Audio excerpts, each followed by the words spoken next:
Hello everyone, আসসালামু আলাইকুম। কেমন আছেন সবাই? আশা করি ভালো আছেন। আমি ইনশাল্লাহ ভালো আছি। তো দেখুন, আজকে আপনাদেরকে আমি ছোটো মাছের ভাজি দেখাবো।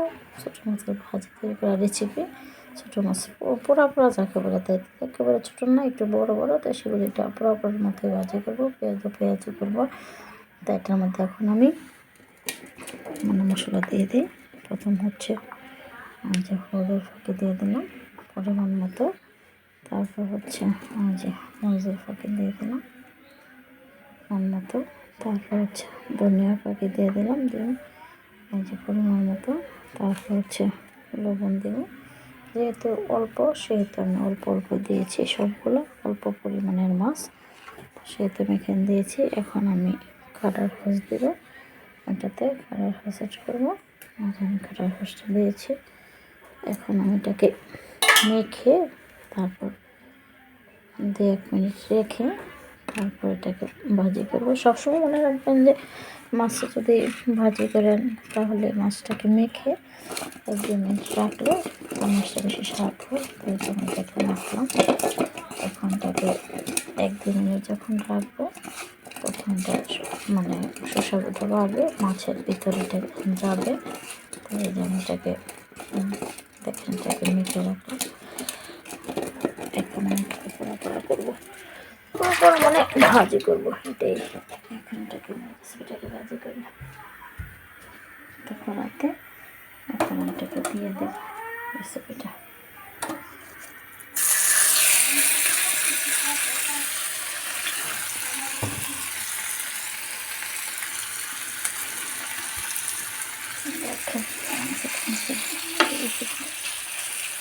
দিয়ে দিলাম এটাকে একেবারে শুকনো শুধু ভাজি করবো। এটাকে বলে আপনারা এখানে ভাষা করুন পোড়া পোড়া।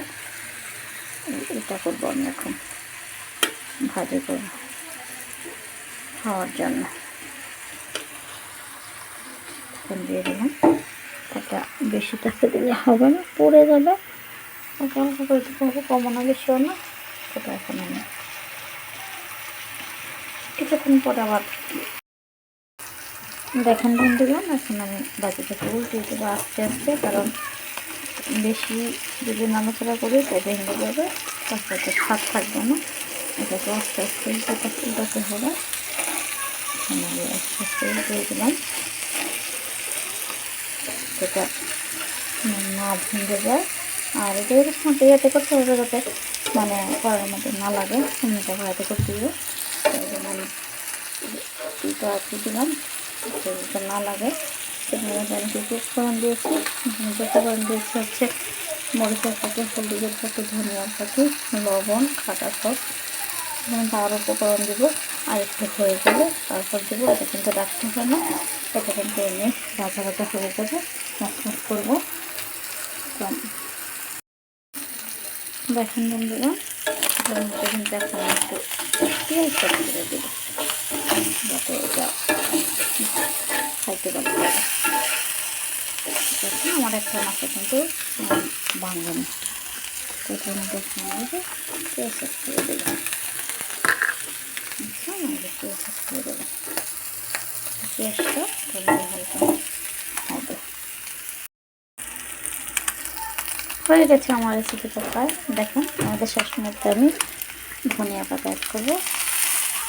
দেখুন ধনিয়া পাতা অ্যাড করলাম, এটা একেবারে পড়ে নেই, ভাঙে নেই, আস্তে আস্তে করে এটাকে উল্টান দিলাম। সুন্দর দেখুন, একেবারে একটা ভাঙে নেই।